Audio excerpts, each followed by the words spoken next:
नमस्कार, शब्द सांची विंदी के समाचार बुलेटिन में आपका स्वागत है। मैं हूं सुषमा। शुरुआत करते हैं हेडलाइन से। बीकेपीएल सीजन 2 के रोमांचक फाइनल में रॉयल्स रीवा ने ट्रॉफी पर किया कब्जा। रीवा में सफाई कर्मचारियों का बड़ा आंदोलन, रूपरेखा तैयार। रीवा रेलवे स्टेशन परिसर में नो पार्किंग पर खड़े वाहन से वसूला जाएगा दुगना चार्ज। रीवा में 90 वर्षीय रिटायर्ड पटवारी की तीसरी पत्नी के बेटे ने की हत्या। रीवा में कृषि महोत्सव की रथ यात्रा को हरी झंडी दिखाकर किया गया आगाज। रीवा में आरएसएस शताब्दी वर्ष के उपलक्ष्य में युवा सम्मेलन का आयोजन। रीवा में मरांग गोमेक कैप्टन जयपाल सिंह स्मृति फुटबॉल प्रतियोगिता सीजन 3 का हुआ समापन। डिप्टी सीएम ने शिव मंदिर से चोरी पर लिया संज्ञान, पुलिस को सख्त निर्देश। रीवा में कांग्रेस ने मनरेगा का नाम बदलकर वीबीजी रामजी करने के विरोध में दिया धरना। सतना में पुलिस पर पथराव करने वाले आरोपियों का निकाला गया जुलूस। सीधी जिले में दिखा दुर्लभ गिद्धों का बड़ा समूह। सिंगरौली के सुनील कुमार ने चीन में 30 डिग्री में बर्फ से बनाई कलाकृति। शहडोल में टीकाकरण के बाद 3 माह की बच्ची की संदिग्ध मौत। मध्य प्रदेश में कड़ाके की ठंड जारी। रीवा में शीतलहर और कोहरा। जादू देखा है, हम दिखाते हैं। आप सोचिए, हम बनाते हैं। अपने घर या ऑफिस को सजाएं मनपसंद डिजाइन के कस्टमाइज वॉलपेपर्स, ब्लाइंड्स, पेंटिंग्स और लेजर कटिंग से बनी आकर्षक चीजों से। आज ही कॉल कीजिए 7611125428, क्योंकि आपकी कल्पनाओं को पंख देना भी जरूरी है।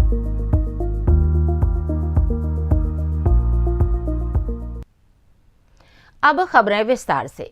रीवा के एनसीसी ग्राउंड में आज बघेली कलाकार प्रीमियर लीग सीजन 2 का फाइनल मुकाबला खेला गया, जिसमें रॉयल्स रीवा ने रीवा टाइगर्स को शानदार अंदाज में मात देकर खिताब अपने नाम कर लिया। यह 10 ओवरों का रोमांचक मैच था, जिसने दर्शकों को अंत तक बांधे रखा। मैच का सबसे बड़ा हीरो रहा अमन चौरसिया, जिसने धुआंधार बल्लेबाजी करते हुए महज कुछ ओवरों में 75 रन बना डाले। उसकी विस्फोटक पारी ने रॉयल्स रीवा को जीत की मजबूत नींव दी। शानदार प्रदर्शन के लिए अमन को मैन ऑफ द मैच का खिताब मिला। समापन समारोह में मुख्य अतिथि के रूप में उप मुख्यमंत्री राजेंद्र शुक्ल मौजूद रहे। उन्होंने आयोजन की जमकर सराहना की और सभी खिलाड़ियों को बधाई और शुभकामनाएं दी। यह लीग अपनी अनोखी बघेली भाषा और क्रिकेट कमेंट्री के लिए खासकर मशहूर है। कमेंटेटर्स की मजेदार बघेली टिप्पणियां और हास्य सुनकर पूरा मैदान हंसी ठिठोली से गूंज उठा। दर्शक लोटपोट होकर हंसते रहे। यही बीकेपीएल की असली पहचान है। बता दें कि बीकेपीएल सीजन 2 में 100 से ज्यादा बघेली कलाकार विभिन्न टीमों के माध्यम से शामिल हुए। यह टूर्नामेंट न केवल क्रिकेट का मंच बना, बल्कि स्थानीय संस्कृति, हास्य और प्रतिभा को भी बढ़ावा देने का शानदार माध्यम साबित हुआ। अपनी प्रतिभा को अपनी भाषा से जोड़कर जिस तरीके से बघेली कलाकार बघेली भाषा को मजबूत कर रहे हैं, उसको पुष्ट कर रहे हैं, उसकी भी प्रशंसा की जानी चाहिए। वो बधाई के पात्र हैं। और न सिर्फ डांस में, न सिर्फ नाटक में, न सिर्फ प्ले में वो अपनी प्रतिभा का प्रदर्शन करते हैं, बल्कि बघेली कलाकारों का एक संघ उनको इकट्ठा करके क्रिकेट जैसे मैदान में भी, खेल के मैदान में भी उनको लाने का काम कर रहे हैं। इससे एक वातावरण बनता है खेल का भी और बघेली भाषा के प्रचार प्रसार का भी। इसके लिए दीपक पटेल जी और उनकी पूरी टीम बधाई की पात्र है। तो ये इस प्रीमियर लीग के लिए मैं पिछले साल से मेहनत कर रहा था, क्योंकि लास्ट टाइम हम खेले थे और दूसरे मैच में बाहर हो गए थे। तो तभी से प्लान बना था कि अब 2025 या 26 वाला जो होगा मैच, उसमें हम लोग अच्छा तैयारी करेंगे और अच्छे से खेलेंगे। और मेरी पूरी टीम, एंटायर टीम इतना मेहनत की, इतनी प्रैक्टिस की, आज जाके फाइनल पहुँचे और फाइनल जीते। तो बहुत बहुत बधाइयाँ, मेरी पूरी टीम को बहुत बहुत शुभकामनाएं। जीत की मुख्य वजह ये कि मेरी पूरी टीम एक तो मेरी बात सुनती है। क्या है कि सबसे बड़ी बात है कि जो समझाने वाला होता है उसकी बात सुनती है। तो सबसे पहले धन्यवाद इनका कि हमारी ये बात सुनते। उसके बाद हमारा कोऑर्डिनेशन इतना अच्छा है कि हम जिसको जो बोलते हैं वो कर रहे हैं, और जिस प्लेयर को हम जब भेज रहे हैं, जब बॉलिंग में भेज रहे हैं, तो इस हिसाब से बॉलिंग कर रहा है, बैटिंग कर रहा है। तो सबसे अच्छा है कि हमारा कोऑर्डिनेशन बहुत प्यारा है और सारे खिलाड़ी बहुत अच्छे, प्रैक्टिस बहुत करते हैं। जीत का मुख्य रूप से यही कारण है। रीवा जिले में नगर निगम के दैनिक वेतन भोगी कार्यभारित और आउटसोर्स कर्मचारियों ने बढ़ती ठेका प्रथा, अनुकंपा नियुक्ति की समस्या, पेंशन बंद होने और सफाई कर्मचारियों को कार्यालयीन कर्मचारी की तरह अवकाश न मिलने सहित 7 सूत्रीय मांगों को लेकर बड़ा प्रदर्शन करने की तैयारी पूरी कर ली है। भारतीय मजदूर संघ के संबद्ध नगर निगम श्रमिक कर्मचारी परिषद, दैनिक वेतन भोगी एवं कार्यभारित श्रमिक संघ तथा ऑल डिपार्टमेंट आउटसोर्स कर्मचारी संघ के संयुक्त मोर्चाओं ने आज भारतीय मजदूर संघ के कार्यालय में बैठक आयोजित की। बैठक की अध्यक्षता बुद्धसेन करौशिया ने की। इस दौरान जिला मंत्री विकास शुक्ल सहित अन्य सदस्य मौजूद रहे। बैठक में तय किया गया कि 13 जनवरी मंगलवार को दोपहर 1 बजे स्थानीय पदमदर पार्क में सभी कर्मचारियों का एकत्रीकरण होगा। यहां सभा के बाद जुलूस निकाला जाएगा जो प्रकाश चौराहा, हॉस्पिटल चौराहा, कला मंदिर रोड होते हुए भारतीय मजदूर संघ कार्यालय के सामने से गायत्री मंदिर के रास्ते गुजरते हुए कलेक्टर कार्यालय पहुंचेगा, जहां कलेक्टर रीवा के माध्यम से मुख्यमंत्री को ज्ञापन सौंपा जाएगा। रीवा रेलवे स्टेशन परिसर में वाहनों की बेहतर पार्किंग व्यवस्था सुनिश्चित करने के लिए रेलवे प्रशासन सख्त रुख अपना रहा है। यहां निर्धारित पार्किंग स्थलों के बजाय नो पार्किंग जोन में वाहन खड़े करने पर अब दुगना पार्किंग किराया वसूल किया जाएगा। इस संबंध में रेलवे ने स्पष्ट आदेश जारी कर दिए हैं, जिसका उद्देश्य परिसर में अराजकता, ट्रैफिक जाम और यात्रियों को होने वाली असुविधा को दूर करना है। स्टेशन पर ऑटो, 2 पहिया और 4 पहिया वाहनों के लिए अलग अलग पार्किंग क्षेत्र चिन्हित किए गए हैं। वर्तमान में 2 पहिया वाहन के लिए सामान्य पार्किंग शुल्क 11 रुपए और 4 पहिया के लिए 23 रुपए तय है। हालांकि कोई वाहन नो पार्किंग जोन जैसे मुख्य रोड, गेट के सामने या प्रतिबंधित क्षेत्र में खड़ा पाया जाएगा तो ठेकेदार के कर्मचारी दुगना चार्ज वसूलेंगे। खासकर ऑटो चालकों की वजह से परिसर में सबसे अधिक समस्या उत्पन्न हो रही है। ट्रेन आने पर ऑटो वाले मुख्य रोड और गेट के सामने खड़े हो जाते हैं, जिससे जाम लग जाता है और यात्रियों को निकलने में कठिनाई होती है। यह क्षेत्र शहर के बीचों बीच होने के कारण आरपीएफ और जीआरपी द्वारा नियमित निगरानी की जा रही है, लेकिन अब ठेकेदार कर्मचारी सीधे दुगना चार्ज वसूल कर अनुशासन बनाएंगे। रीवा शहर के बिछिया थाना क्षेत्र अंतर्गत सिलपरा में एक बेहद ही हैरान करने वाली घटना सामने आई है। यहां 90 वर्षीय रिटायर्ड पटवारी रामरतन वर्मा की तीसरी पत्नी के बेटे महेंद्र वर्मा ने संपत्ति के बंटवारे को लेकर हुए विवाद में जानलेवा हमला कर दिया, जिससे उनकी मौत हो गई। जानकारी के मुताबिक मृतक रामरतन वर्मा की 3 पत्नियां हैं, जिन्हें वे एक ही घर में अलग अलग दरवाजों और आंगनों में रखते हैं। परिवार में संपत्ति विवाद लंबे समय से चल रहा था, जो शुक्रवार शाम को हिंसक रूप में बदल गया। मृतक की पहली पत्नी के पुत्र मूल संजीवन ने बताया कि विवाद के दौरान महेंद्र वर्मा ने पिता पर लाठी डंडों से प्राणघातक हमला किया। गंभीर रूप से घायल रामरतन वर्मा को तत्काल संजय गांधी अस्पताल रीवा में भर्ती कराया गया, जहां उपचार के दौरान शनिवार रात उनकी मौत हो गई। पुलिस ने आरोपी महेंद्र वर्मा को मौके से गिरफ्तार कर लिया है। बिछिया थाने में आपराधिक प्रकरण दर्ज किया गया है और पूछताछ जारी है। पुलिस के अनुसार सूचना मिलते ही टीम मौके पर पहुंची, जहां मृतक के सिर पर गंभीर चोटें पाई गई। जांच में नशे का भी संकेत मिला है, लेकिन मुख्य कारण संपत्ति विवाद बताया जा रहा है। रीवा जिले के कृषि विज्ञान केंद्र में आज कृषक कल्याण वर्ष 2026 के शुभारंभ कार्यक्रम के अंतर्गत कृषि महोत्सव की रथ यात्रा को सांसद जनार्दन मिश्र ने हरी झंडी दिखाकर शुरू किया है।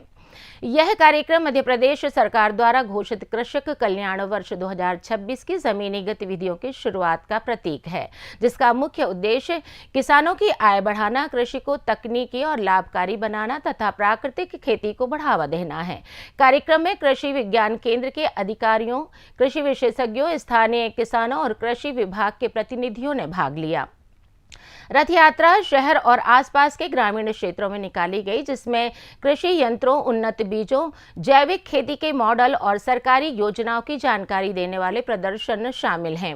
रीवा में यह रथ यात्रा किसानों को जागरूक करने, नई तकनीक से परिचित कराने और विभिन्न महोत्सवों की तैयारियों का संदेश देने में महत्वपूर्ण भूमिका निभाएगी। कृषक कल्याण वर्ष के तहत उद्यानिकी, पशुपालन, डेयरी, मत्स्य पालन, खाद्य प्रसंस्करण और एग्री एग्रीटेक जैसे क्षेत्रों पर विशेष फोकस रहेगा।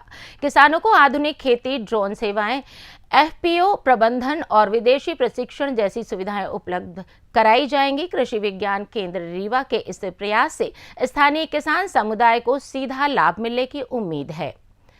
रीवा जिले में राष्ट्रीय स्वयं सेवक संघ अपने स्थापना के शताब्दी वर्ष के अवसर पर एक भव्य युवा सम्मेलन का आयोजन करने जा रहा है। यह कार्यक्रम 12 जनवरी सोमवार को प्रातः 10:30 बजे से शुरू होगा। सम्मेलन का स्थान अवधेश प्रताप सिंह विश्वविद्यालय के स्टेडियम रीवा को निर्धारित किया गया है। यह आयोजन संघ के शताब्दी वर्ष के दौरान देश भर में चल रहे युवा केंद्रित कार्यक्रमों की कड़ी में महत्वपूर्ण है, जिसमें युवाओं को राष्ट्र निर्माण, सामाजिक एकता, अनुशासन और संगठनात्मक शक्ति के प्रति प्रेरित करने पर विशेष जोर दिया जा रहा है। यह युवा सम्मेलन विशेष रूप से युवा पीढ़ी को संघ के विचारों, मूल्यों और राष्ट्रीय हित की सेवा से जोड़ने का माध्यम बनेगा। रीवा के टीआरएस महाविद्यालय के मैदान में मरांग गो में कैप्टन जयपाल सिंह स्मृति फुटबॉल प्रतियोगिता सीजन 3 का भव्य आयोजन हुआ। यह प्रतियोगिता कोल आदिवासी समाज सेवा द्वारा आयोजित की गई, जिसमें संभाग की 8 टीमों ने उत्साह और जोश के साथ हिस्सा लिया। टूर्नामेंट की शुरुआत 8 जनवरी को हुई थी, जिसमें लीग चरण के रोमांचक मैच खेले गए और सभी टीमें जीत के लिए पूरी ताकत झोंक कर मैदान पर उतरी। आज प्रतियोगिता के समापन समारोह में मुख्य अतिथि के रूप में उप मुख्यमंत्री राजेंद्र शुक्ल मौजूद रहे। उन्होंने खिलाड़ियों के प्रदर्शन की सराहना की और आदिवासी समाज की खेल प्रतिभा को बढ़ावा देने के लिए इस तरह के आयोजनों की महत्वपूर्ण भूमिका पर प्रकाश डाला। जी और सभी पदाधिकारीगण जिन्होंने जयपाल सिंह मुंडा जी की स्मृति को आज फिर से हम सबके सामने उनके द्वारा किए गए योगदान, चाहे वो संविधान सभा में संविधान के निर्माण के समय सदस्य के रूप में उन्होंने भूमिका निभाई हो, चाहे हॉकी भारत की हॉकी टीम के कप्तान के रूप में भारत के गौरव को बढ़ाने का काम जिन्होंने किया हो। आज उनकी स्मृति में प्रकार के कार्यक्रम का आयोजन, जिसमें हमारे आदिवासी समाज के और अन्य समाज के लोग फुटबॉल टूर्नामेंट का यहाँ पर फुटबॉल की टीम के रूप में यहाँ पर उपस्थित हुए हैं। मध्य प्रदेश के उप मुख्यमंत्री राजेंद्र शुक्ल के पैतृक गांव ढेरा जिला मऊगंज में स्थित प्राचीन विश्वेश्वर नाथ मंदिर शिव मंदिर में रात के अंधेरे में चोरों ने सनसनीखेज घटना को अंजाम दिया। अज्ञात चोरों ने मंदिर का मुख्य ताला तोड़कर भगवान की मूर्तियां और कीमती चांदी के आभूषण चुरा लिए। इस घटना पर उप मुख्यमंत्री ने गंभीर संज्ञान लेते हुए पुलिस को तत्काल सतर्कता बढ़ाने और जांच तेज करने के निर्देश दिए हैं।